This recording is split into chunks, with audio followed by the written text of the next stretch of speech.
चलो बच्चों ये क्वेश्चन देखते हैं।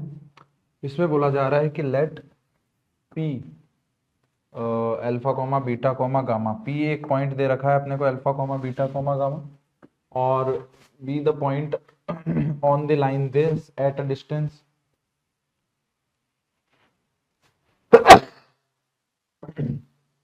4√14 from the point 1 comma minus 1 comma 0 1 comma minus 1 comma 0 and the nearer to the origin, मतलब इस पॉइंट से 4√14 के डिस्टेंस पे point alpha comma beta comma gamma है, लेकिन इस पॉइंट से जो है वो दोनों साइड में हो सकता है, एक तो ओरिजिन से दूर की तरफ और एक ओरिजिन के पास की तरफ। तो हमें ओरिजिन के पास की तरफ वाला निकालना है, नियरर टू दी ओरिजिन। तो हमें अल्फा बीटा गामा मिल जाएगा। Then the shortest distance between the lines this and this is equal to, इन दोनों के बीच की शॉर्टेस्ट डिस्टेंस पूछ रहा है। तो बेसिकली ये दो क्वेश्चन बन गए हैं हमारे पास में, है ना, और इन दोनों क्वेश्चंस का आंसर निकालने वाले हैं। सबसे पहले तो हम क्या करेंगे भाई, सबसे पहले तो हम लोग ये देखेंगे कि alpha comma beta comma gamma कैसे निकालना है। तो यहाँ पे सबसे पहले इस पे जो पॉइंट होगा, इस पे कोई पॉइंट मान लेते हैं 2λ+1 कॉमा -3 λ-1 कॉमा लैम्डा। भाई ये हम यही पॉइंट मान लेते हैं हमारा alpha comma beta comma gamma, और इसकी इस पॉइंट से डिस्टेंस निकाल लेते हैं।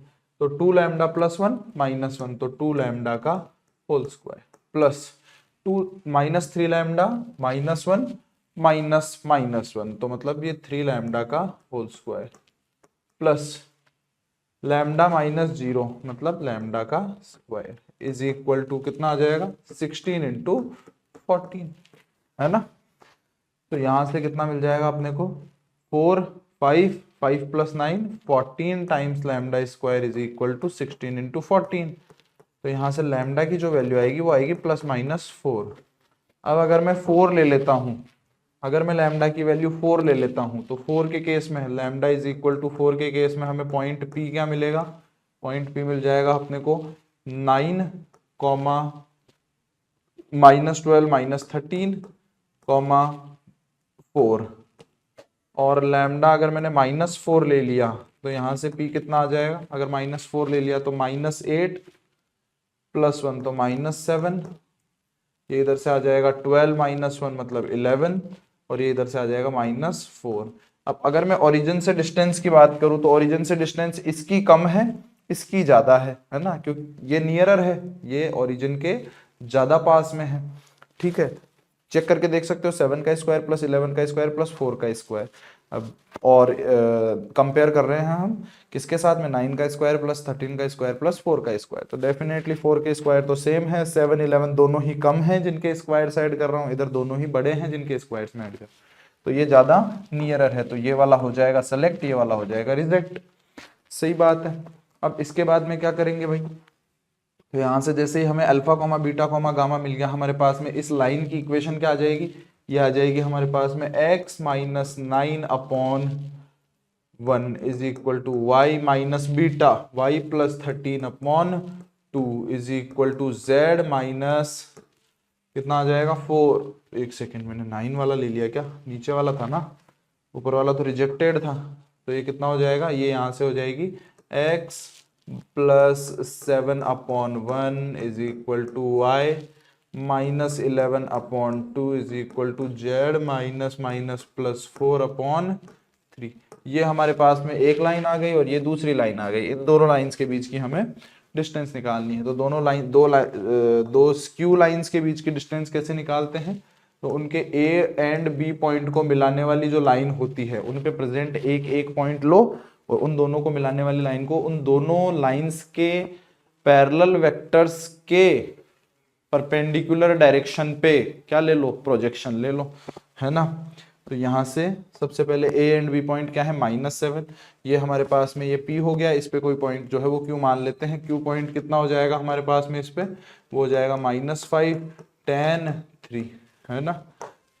पी हो जाएगा हमारे पास में कितना, पी हो जाएगा -7, -11, -4।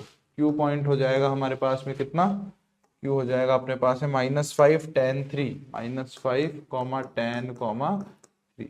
तो पी क्यू वेक्टर कितना आ जाएगा, क्यू का पोजीशन वेक्टर माइनस पी का पोजीशन वेक्टर, तो -5 + 7 तो 2 i cap, 10 - 11 minus J cap, 3 -4 मतलब प्लस के 7 के कैप। ठीक है, पी क्यू वेक्टर का किस पे प्रोजेक्शन लेना है, तो वो ए वेक्टर क्रॉस बी वेक्टर। अब ए वेक्टर क्रॉस बी वेक्टर का क्या मतलब है, तो ये दोनों वेक्टर, ए वेक्टर तो L1 के पैरेलल है और बी वेक्टर L2 के पैरेलल है, तो इनका क्रॉस प्रोडक्ट निकालेंगे, मतलब आई कैप जे कैप के कैप, और ये कितना आ जाएगा 1 2 3 और ये आ जाएगा 2 1 1, 1 2 3 और 2 1 1। इस पर प्रोजेक्शन निकालना है बस। ये कितना आ जाएगा भाई, 2 - 3 मतलब माइनस क्या आई कैप, फिर माइनस जे कैप एंड 2, ये कितना आ जाएगा 1 माइनस कितना आ जाएगा 1, एक सेकेंड, 1 - 6 मतलब -5 प्लस के कैप के साथ में कितना आ जाएगा 1 - 4 मतलब -3 के कैप। अब ये पूरे को माइनस लगा, माइनस पूरे के माइनस को प्लस कर देता हूं मैं ना, तो आई कैप, ये माइनस हटा दिया तो -5 जे कैप, ये माइनस हटा दिया तो +3 के कैप। इस वेक्टर पे हम क्या ले लें, प्रोजेक्शन ले लें, किस वेक्टर का, इस वेक्टर का। तो डिस्टेंस डी कितनी आ जाएगी, मिनिमम डिस्टेंस, दोनों का डॉट प्रोडक्ट 2 + 5 + 21 डिवाइडेड बाई जिस पर प्रोजेक्शन ले रहे हैं, किस पर प्रोजेक्शन ले रहे हैं, इस पे प्रोजेक्शन ले रहे हैं, तो इसका मैग्नीट्यूड तो 1 + 25 + 9, ठीक है, इसका रूट ओवर, तो ये कितना आ जाएगा 35, इधर से कितना आ जाएगा 23 + 5 28 डिवाइडेड बाई √35, 28 अपॉन √35।